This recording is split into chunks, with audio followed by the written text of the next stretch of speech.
হিজরি সনের হিসেবে তারিখটা বড়ই অদ্ভুত।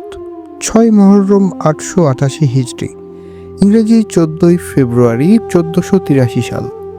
ভ্যালেন্টাইন্স ডের বালাই তখনও পৃথিবীতে নেই, তবে প্রেম ছিল। ক্ষমতার প্রতি প্রেম, সুন্দরী রমণীর প্রতি প্রেম, আর ফারগানার মিষ্টি খরমুজার প্রতি প্রেম।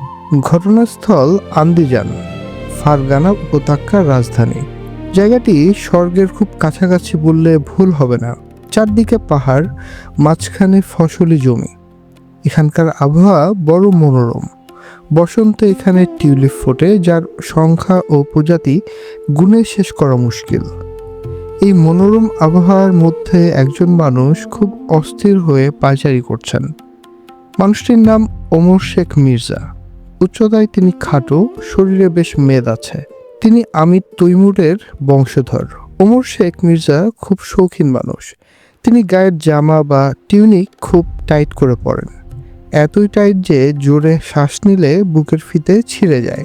তিনি মাঝে মাঝেই ফিতে ছিঁড়ে ফেলছেন এবং আবার নতুন করে বাঁধছেন। আজ তার অস্থিরতার বিশেষ কারণ আছে। তার স্ত্রী কুতলুক নিগার খানম সন্তান সম্ভবা, আতুর ঘরে আছেন। কুতলুক নিগার খানম সাধারণ কোনো নারী নন। তিনি চেঙ্গিস খানের সরাসরি বংশধর।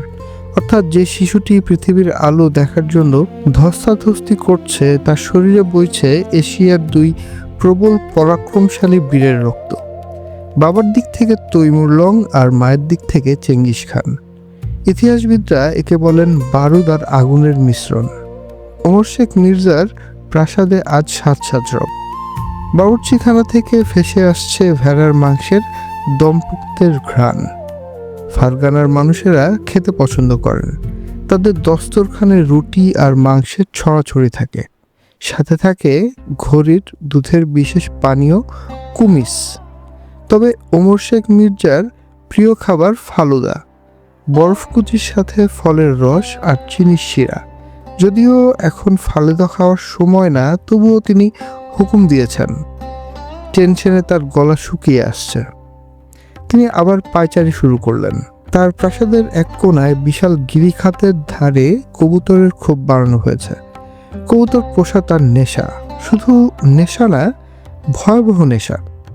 তিনি ঘন্টার পর ঘন্টা কবুতরের ওড়াউড়ি দেখেন।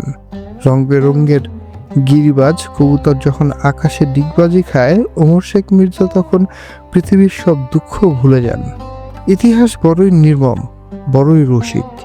এই নিরীহ কবুতরের খুবই যে একদিন তার মৃত্যুর কারণ হবে, তা বেচারা মির্জা এখনো জানেন না। জানলে হয়তো কবুতরগুলোকে আজই জবেহ করে কাবাব বানিয়ে ফেলতেন। অন্দরমহল থেকে খবর এলো, দাইমা দৌড়ে আসছেন। তার হাতে রক্তমাখা তোয়ালে নেই, মুখে হাসি।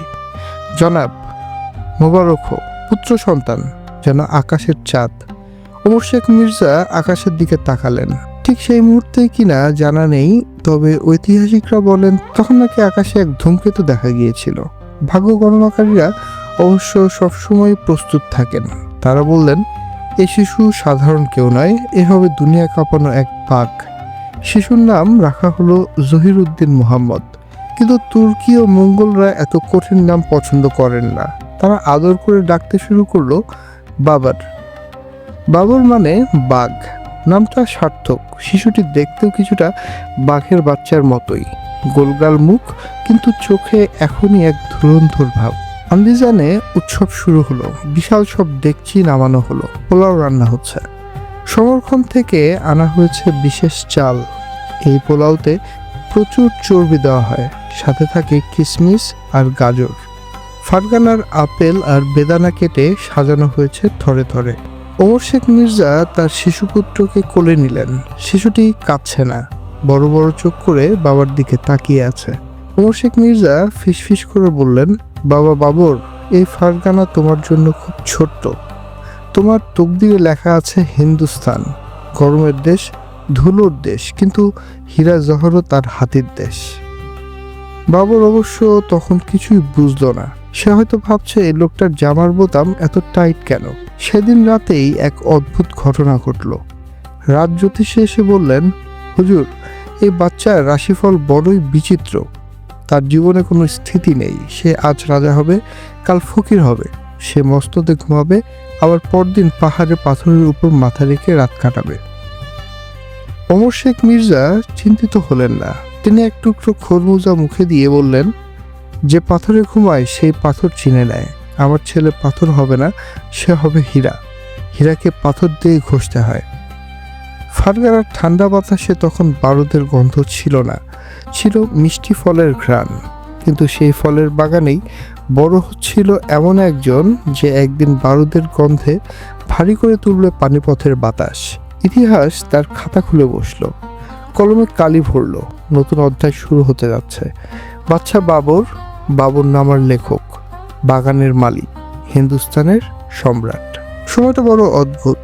মানুষ যা ভাবে প্রকৃতি তার উল্টোটা করে বসে থাকে। হিজরি 899 সাল, রমজান মাস। ফারগানার আকসি দুর্গ। ওমর শেখ মির্জা রোজা রেখেছেন। রোজা রেখে মেজাজ কিঞ্চিত খিটখিটে থাকার কথা, কিন্তু তার মেজাজ ফুরফুরে, কারণ আবহাওয়া চমৎকার আর তার কবুতরগুলো আজ খুব ভালো উঠছে। ওমর শেখ মির্জার বয়স তখন 39। খুব বেশি বয়স না, আবার কমও না। এই বয়সে মানুষ জীবনের হিসাব নিকাশ কষে, কিন্তু ওমর শেখ মির্জার হিসাব সহজ। ফারগানা তার হাতে আছে, ছেলে বাবর বড় হচ্ছে, আর কবুতরের খোপে নতুন একজোড়া গিরিবাজে এসেছে। আকসি দুর্গটা তৈরি হয়েছে এক খাড়া পাহাড়ের উপর। নিচে খরস্রোতা নদী বইছে। নদীর নাম সাইহুন। পাহাড়টা এতই উঁচু যে উপর থেকে নিচের নদীর গর্জন শোনা যায় না। অদ্ভুত এক নিস্তব্ধতা। মির্জা সাহেব দুর্গের একদম কিনারে তার শখের কবুতরের ঘর বা কবুতরখানা বানিয়েছেন। স্থাপত্যবিদ্যার হিসেবে জায়গাটা নড়বড়ে, কিন্তু রাজার শখ বলে কথা। বাস্তুকাররা সাহস করে আর কিছু বলেননি তাকে। বিকেলবেলা আসরের নামাজের পর মির্জা সাহেব কবুতরখানায় ঢুকলেন, হাতে বাজরা আর গম। তিনি হয়তো কোনো কবুতরের দিকে তাকিয়ে শীষ দিচ্ছিলেন। ঠিক সেই মুহূর্তে পাহাড়ের একাংশ ধসে পড়ল। কোনো যুদ্ধ নয়, কোনো ষড়যন্ত্র নয়, তলোয়ারের ঝনঝনারি নয়, সামান্য মাটির ধস। ফারগানার আমির তৈবুর রঙের বংশধর ওমর শেখ মির্জা কবুতরের সাথে অতল গহ্বরে তলিয়ে গেলেন। ইতিহাস বড় নির্মম। সে রাজাদের সম্মান দেখাতে জানে না। সম্রাটকে সে মারে ধসে পড়া মাটির নিচে, পাখির বিষ্ঠা মাখা ভাঙা কাঠের স্তূপের ভেতর। এদিকে আন্দিজানে তখন বাবর বসে আছে। বয়স 12 বছর পূর্ণ হয়েছে, কি হয়নি। এই বয়সেই তার গায়ে অসুরের শক্তি। বাবরকে দেখে কেউ বলবে না যে সে রাজপুত্র। তার পায়ে জুতো থাকে না, সে নগ্ন পায়ে বাগানে দৌড়াতে পছন্দ করে। তার প্রিয় খেলা হলো দুর্গের প্রাচীরের উপর দিয়ে দৌড়ানো। কাজটা বিপজ্জনক, কিন্তু বাবর বিপজ্জনক কাজ করতেই পছন্দ করে। শোনা যায় সে নাকি বগলে 2জন মানুষকে চেপে ধরে অনায়াসেই দৌড়াতে পারে। 12 বছরের বালকের জন্য এই তথ্য অতিরঞ্জিত হতে পারে, তবে বিশ্বাস করতে দোষ কি।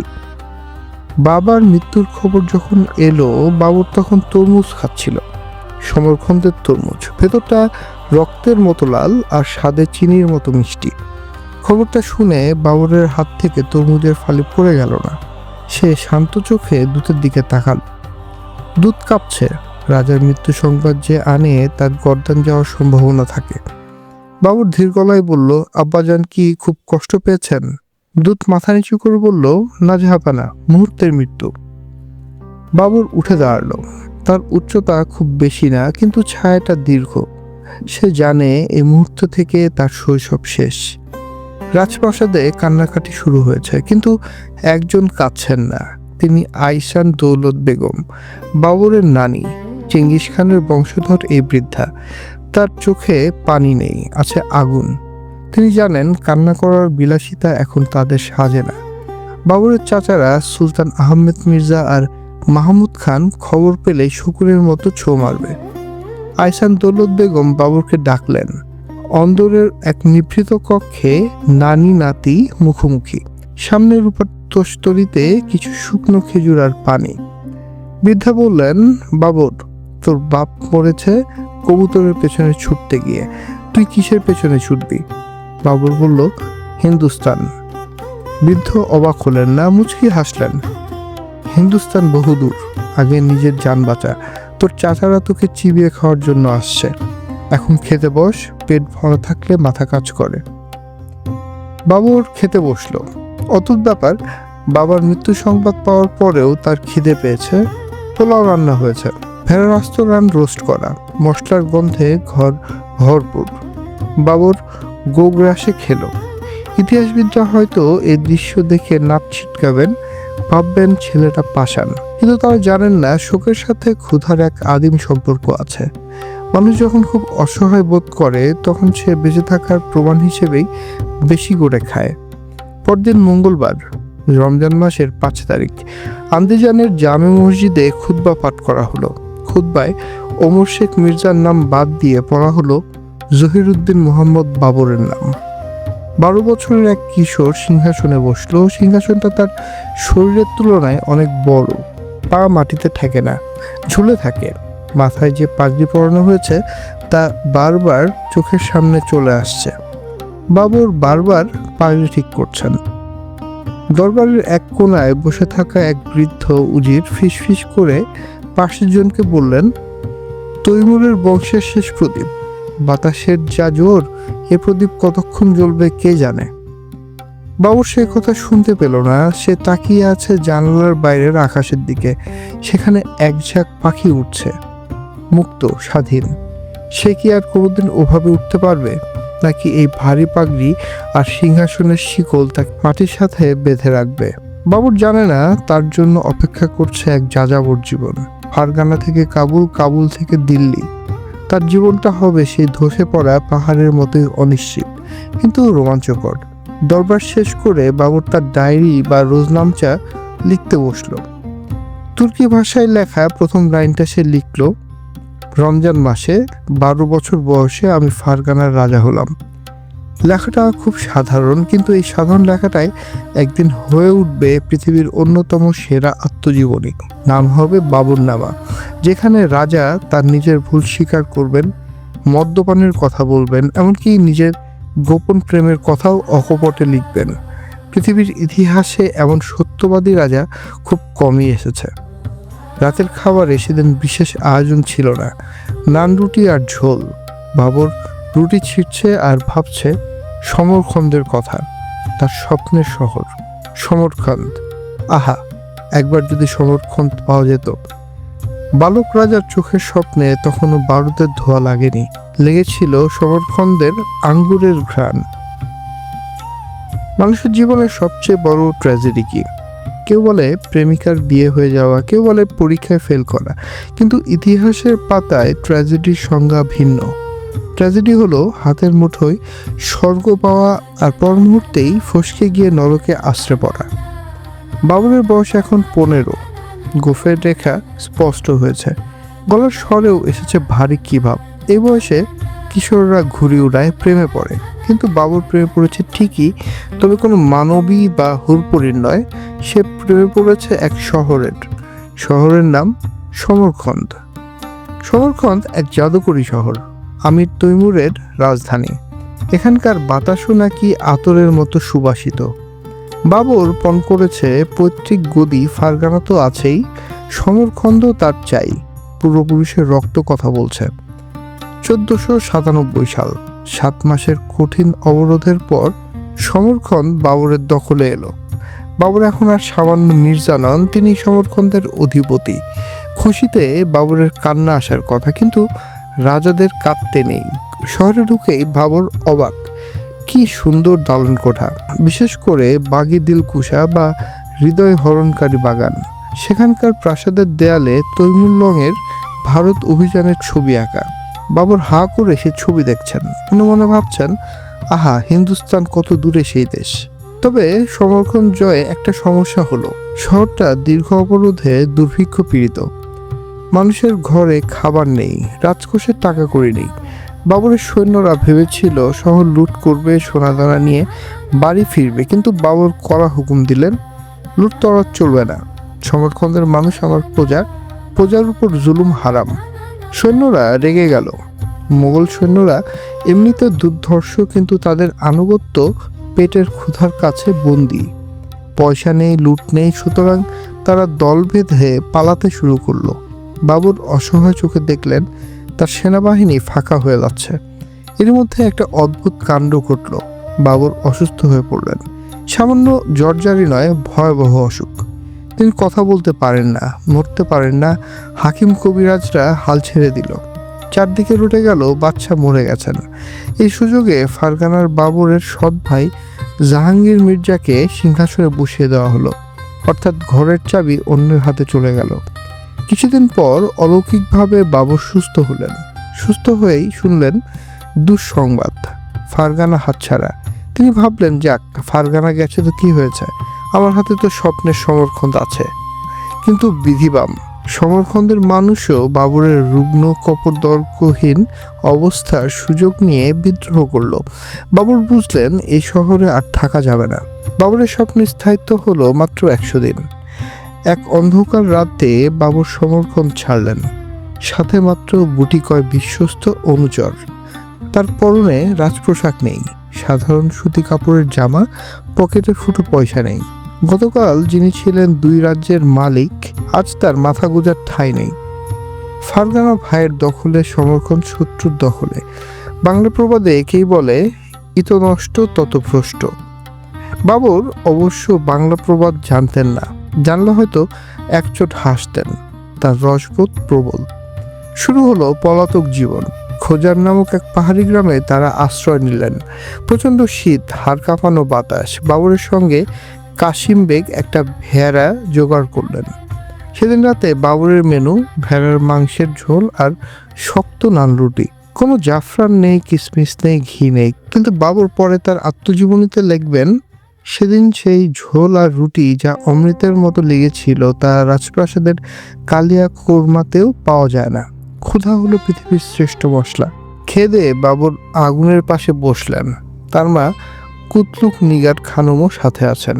এই ভদ্রমহিলা অদ্ভুত শক্ত মনের মানুষ। ছেলের রাজ্য নেই, তাতে তার পিকার নেই।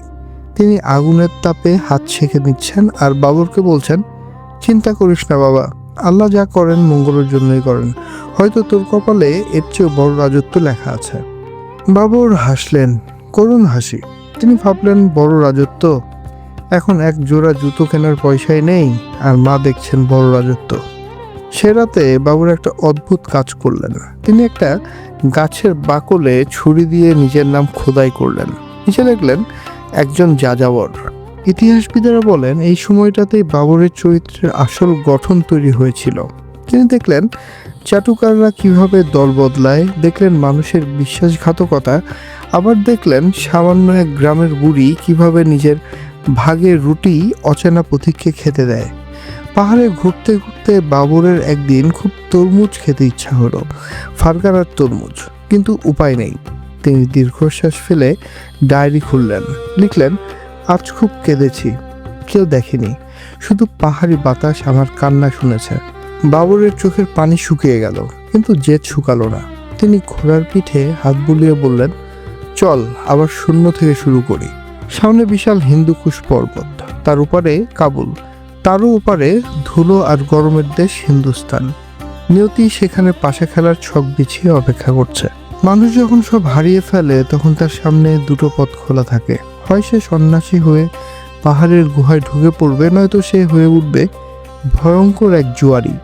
জহিরুদ্দিন মোহাম্মদ বাবর দ্বিতীয় পথটাই বেছে নিলেন। বাবর এখন দলছুট এক নেতা, সাথে আছে 2 শতাধিক অনুচর।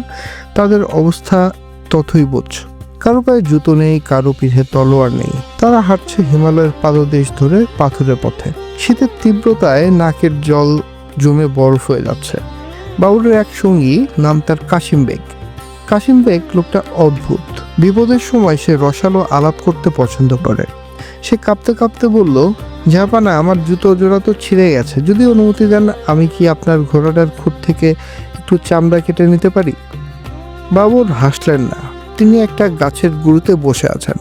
তার সামনে রাখা এক বাটি গরম স্যুপ। স্যুপটা বানানো হয়েছে বুনো খরগোশের মাংস দিয়ে। কোনো মশলা নেই, শুধু লবণ। বাবর চুমুক দিয়ে বললেন, কাশিম, ধৈর্য ধরো, কাবুলে গিয়ে তোমাকে সোনার জুতো দিব। কাশিম বেগ দীর্ঘশ্বাস ফেলল। সোনার জুতো দিয়ে কি হবে যদি তার আগে তার নিজের পাটায় জমে বরফে খসে পড়ে? 1504 সাল। বাবর লক্ষ্য করলেন তার ভাগ্যের চাকাটা আবার ঘুরতে শুরু করেছে।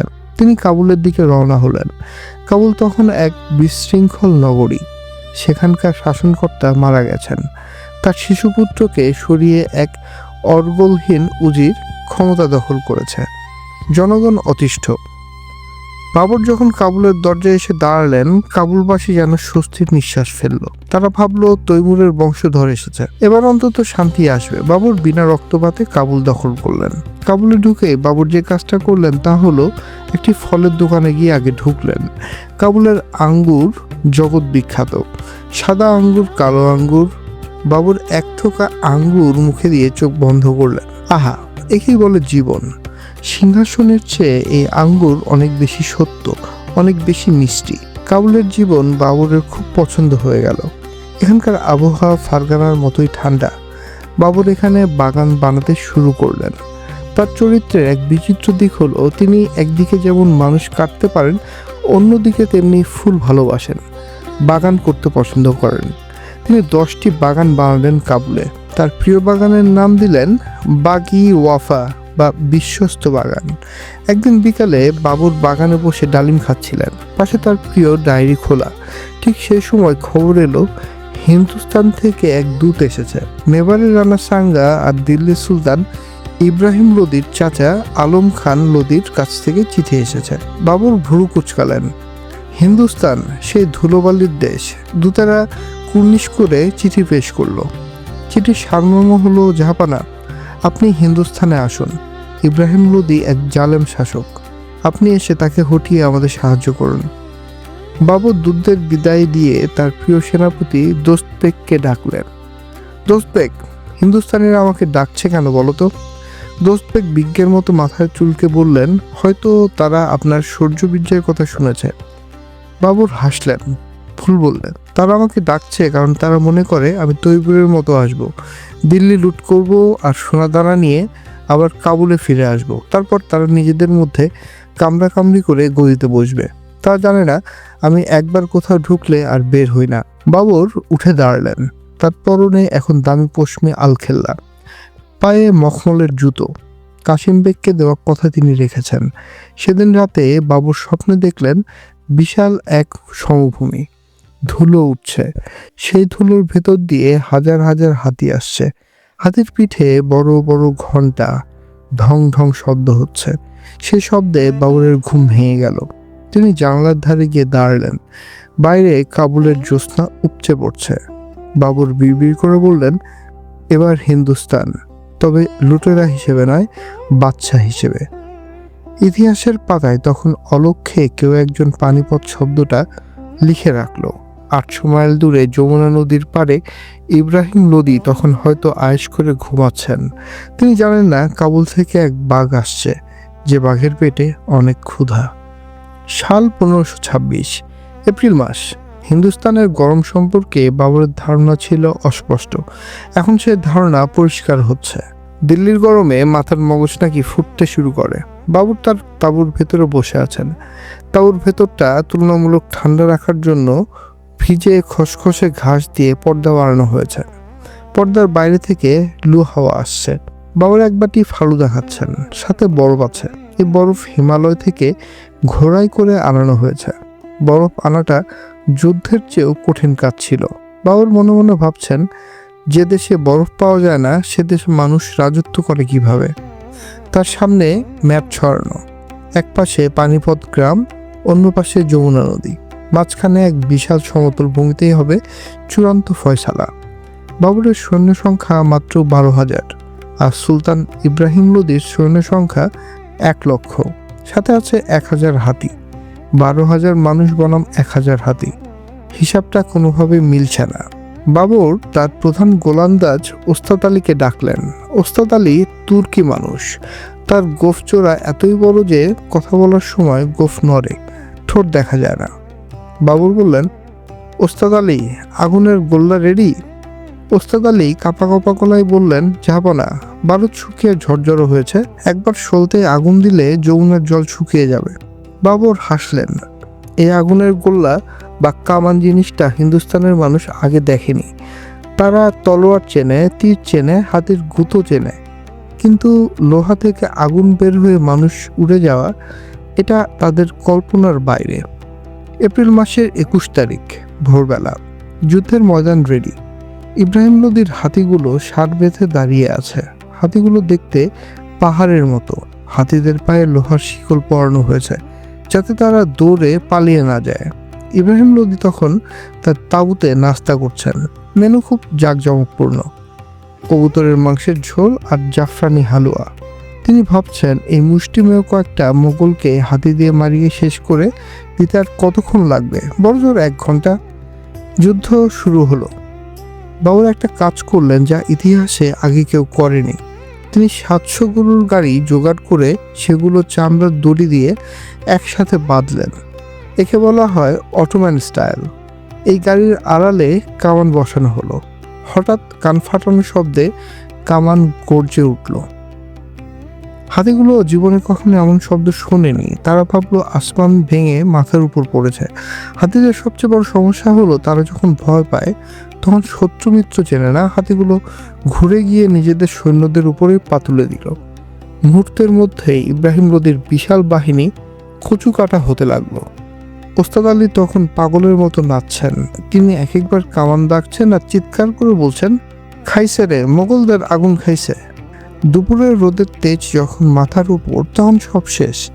ইব্রাহিম লোদি যুদ্ধক্ষেত্রে মারা গেলেন। একজন সুলতানের জন্য এটা সম্মানের মৃত্যু। কিন্তু বাবর যখন লোদির কাটা মাথাটা তার সামনে দেখলেন, তিনি দীর্ঘশ্বাস ফেললেন। তার মনে হলো ক্ষমতার লড়াইটা বড়ই নোংরা। কাল যে সম্রাট ছিল আজ তার মাথার উপর মাছি উঠছে। বাবর দিল্লি দখল করলেন। দিল্লিতে ঢুকেই তিনি রাজকোষ চেক করতে বললেন। সেখানে হীরা জহরত আর সোনার স্তূপ, তার মধ্যে ছিল বিখ্যাত কোহিনূর হীরাও। বাবর সেই হীরা হাতে নিয়ে উল্টে পাল্টে দেখলেন।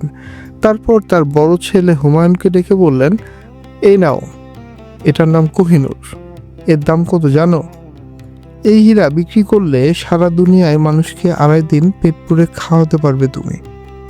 হুমায়ুন অবাক হয়ে বললেন, আব্বাজান, মাত্র 2.5 দিন? বাবর বললেন, হ্যাঁ, মানুষ রাক্ষসের মতো খায়। রাজত্বের চেয়ে খাবারের হিসাব অনেক বেশি কঠিন। বিকেলে বাবর যমুনা নদীর পাড়ে একা হাঁটতে গেলেন। তার খুব ইচ্ছা হলো ফারগানার সেই মিষ্টি তরমুজ খেতে। হিন্দুস্তানের সবই আছে, শুধু সেই স্বাদটা নেই। তিনি ভাবলেন, রাজ্য তো পেলাম, কিন্তু সেই শান্তি কোথায়, সেই তরমুজ কোথায়? তিনি পকেট থেকে তার ডায়েরি বের করলেন। লিখলেন, হিন্দুস্তান এক অদ্ভুত দেশ। এখানে আমাদের মতো দেখতে মানুষ নেই, কিন্তু সোনা আছে। এখানে বাগান নেই, কিন্তু নদী আছে। আর এখানে হিন্দুস্তানিদের একটা খুব বাজে স্বভাব আছে। তারা আমাদের মেরে ফেলতে চায়, কিন্তু মারা যাওয়ার আগ পর্যন্ত আমাদের সালাম করে। বাবর হাসলেন। তারপর যমুনার দিকে তাকিয়ে ভাবলেন, এই গরমের দেশে কি একটা বাগান বানানো যায় না, যেখানে টিউলিপ ফুটবে না ঠিকই, কিন্তু আমের মুকুল আসবে? সাল 1530। আগ্রার প্রাসাদে প্রচণ্ড গরম। তবে মোগল বাদশাহ এই গরমেও কাবুলি পশমের কম্বল গায়ে দিয়ে শুয়ে আছেন। তার শরীর কাঁপছে। বৈদ্যরা বলছে আজব জ্বর, কিন্তু বাবর জানেন এটা কোনো সাধারণ জ্বর নয়, এটা হলো দেনা শোধের পালা। ইতিহাসে একটা গল্প খুব প্রচলিত যে বাবর তার পুত্র হুমায়ুনের জীবন বাঁচাতে নিজের প্রাণ উৎসর্গ করেছিলেন। হুমায়ুন তখন মৃত্যুশয্যায়। বাবর ছেলের খাটের চারপাশে 3 বার ঘুরে দোয়া করেছিলেন, হে আল্লাহ, হুমায়ুনের বদলে আমার জান কবজ করো। কিন্তু এই গল্পের আড়ালে কিছু মজার এবং গুরুত্বপূর্ণ তথ্য আমরা এড়িয়ে যাই। বাবর যখন এই দোয়া করেছিলেন তখন তার পাশে দাঁড়িয়েছিলেন মহিম বেগম। বাবর তার এই স্ত্রীকে অত্যন্ত ভয় পেতেন এবং শ্রদ্ধা করতেন। মহিম বেগম ছিলেন হুমায়ুনের মা। বাবর তার ডায়েরিতে লিখেছেন যে মহিম বেগমের মেজাজ যখন বিগড়ে যেত তখন তিনি সম্রাটের সামনে এসে এমনভাবে কথা বলতেন যেন বাবর কোনো বাদশা নয়, বরং এক সামান্য হাফসি চাকর। বাবর বিছানায় শুয়ে ভাবছেন সেই দিনের কথা, যেদিন তিনি হিন্দুস্তানের প্রথম আম খেয়েছিলেন। আমের অদ্ভুত স্বাদে তিনি এতই মুগ্ধ হয়েছিলেন যে বলেছিলেন, হিন্দুস্তানের সব খারাপ গুণের বদলা এই একটি আম দিয়ে শোধ যায়। অথচ আমরা অনেকেই জানি না, বাবর কিন্তু মাছ একদম পছন্দ করতেন না। তার কাছে মনে হতো মাছের গন্ধ অত্যন্ত কদর্য। তিনি তার বাবুর্চিকে কড়া হুকুম দিয়েছিলেন, তার দস্তরখানে যেন ভুলেও নদী বা বিলের কোনো প্রাণী না আসে। আরেকটি অদ্ভুত তথ্য ইতিহাসবিদরা আড়ালে রাখেন। বাবর খুব শৌখিন মদ্যপ ছিলেন ঠিকই, কিন্তু কানওয়ার যুদ্ধের আগে তিনি শপথ করেছিলেন আর মদ খাবেন না। তিনি তার সোনার পেয়ালাগুলো ভেঙে গরিবদের দান করেছিলেন, কিন্তু তার শরীর যখন খুব ভেঙে পড়ল তখন তিনি মদের বদলে এক ধরনের আফিমের শরবত খাওয়া শুরু করলেন। বাউন্নামায় তিনি একে বলেছেন মাজুন। এই মাজুন খেয়ে তিনি মাঝে মধ্যে এমন সব স্বপ্ন দেখতেন যা কোনো সুস্থ মানুষের পক্ষে দেখা সম্ভব ছিল না। তিনি একবার স্বপ্নে দেখেছিলেন তিনি হিমালয়ের চূড়ায় বসে এক বিশাল কালো বিড়ালের সাথে দাবা খেলছেন। মৃত্যুশয্যায় শুয়ে বাবরের সেই বিড়ালের কথা মনে পড়ল। তার বড় আদরের বোন খানজাদা বেগম পাশে বসে আছেন। এই বোনটির জন্য বাবরের হৃদয়ে আজীবন হাহাকার ছিল। সমরখন্দের অবরোধের সময় বোনকে শত্রুর হাতে তুলে দিয়ে বাবর পালিয়ে আসতে বাধ্য হয়েছিলেন। এটি বাবরের জীবনের সবচেয়ে বড় গ্লানি, সবচেয়ে বড় অপমান। আজ শেষ সময় তিনি বোনের হাত ধরে বললেন, আপা, আমি কি ক্ষমা পাবো? খানজাদা বেগম কিছু বললেন না, শুধু ভাইয়ের কপালে হাত রাখলেন। বাবর তার শেষ উইলে লিখে গেছেন কিছু অদ্ভুত কথা। তিনি চেয়েছিলেন তাকে যেন কাবুলে সমাহিত করা হয়, কারণ আগ্রার মাটি তার পছন্দ ছিল না। তিনি বলতেন, হিন্দুস্তানের মাটি বড় বেশি গরম, এখানে শান্তি পাওয়া যাবে না। তিনি আরও লিখেছিলেন তার কবরের উপর যেন কোনো ছাদ দেওয়া না হয়। আকাশের নিচে খোলা হাওয়ায় তিনি থাকতে চান, যাতে বৃষ্টির জল সরাসরি তার কবরের উপর পড়ে। বাচ্চারা সাধারণত নিজেদের জন্য বিশাল মাজার বা গম্বুজ চান। বাবর চাইলেন খোলা আকাশ। আস্তে আস্তে বাচ্চার শ্বাস ছোট হয়ে আসছে। বাইরে যমুনার বাতাস বইছে। বাবর ঝাপসা চোখে দেখতে পেলেন হুমায়ুন সুস্থ হয়ে ঘরের দরজায় দাঁড়িয়ে আছেন, ছেলের চোখ ভেজা। বাবর অস্ফুট স্বরে বললেন, হুমায়ুন, হিন্দুস্তানের মানুষদের সাথে ভালো ব্যবহার করিস। ওরা তো রক্ত চায় না, ওরা শুধু একটু আদর চায়। আর শোন। হুমায়ুন কানের কাছে মুখ আনলেন। বাবর বললেন, আমার জন্য একটু কাবুলের আঙ্গুর আনানোর ব্যবস্থা করিস, খুব ইচ্ছে করছে। বলা হয় ওই দিন বিকেলেই সম্রাট জহিরুদ্দিন মোহাম্মদ বাবর শেষ নিঃশ্বাস ত্যাগ করেন। তার শেষ ইচ্ছা অনুযায়ী পরবর্তী সময়ে তাকে কাবুলে নিয়ে যাওয়া হয়েছিল। ইতিহাস বড়ই অদ্ভুত। বাবর হিন্দুস্তান জয় করেছিলেন তলোয়ার আর কামান দিয়ে, কিন্তু শেষ পর্যন্ত তিনি জয়ী হলেন একজন বাবা হিসেবে। তিনি নিজের জীবন দিলেন ছেলের জন্য। এটি ইতিহাসের সবচেয়ে ব্যয়বহুল সওদা। বাবরনামার শেষ পাতায় যেখানে তার হাতের লেখা থেমে গেছে, সেখানে হয়তো এক ফোঁটা চোখের পানির দাগ ছিল, যা সময়ের সাথে শুকিয়ে গেছে, কিন্তু তার বীরত্ব আর খাবারের প্রতি আসক্তির গল্পগুলো রয়ে গেছে চিরকাল। আগ্রার আকাশে সেদিন বিকেলে সূর্যটা ছিল টকটকে লাল, যেন কোনো নিপুণ বাবুর্চি আকাশে বিশাল এক তরমুজ কেটে রেখেছেন। বাবর সেই তরমুজ দেখতে দেখতেই অন্য লোকে পাড়ি জমালেন।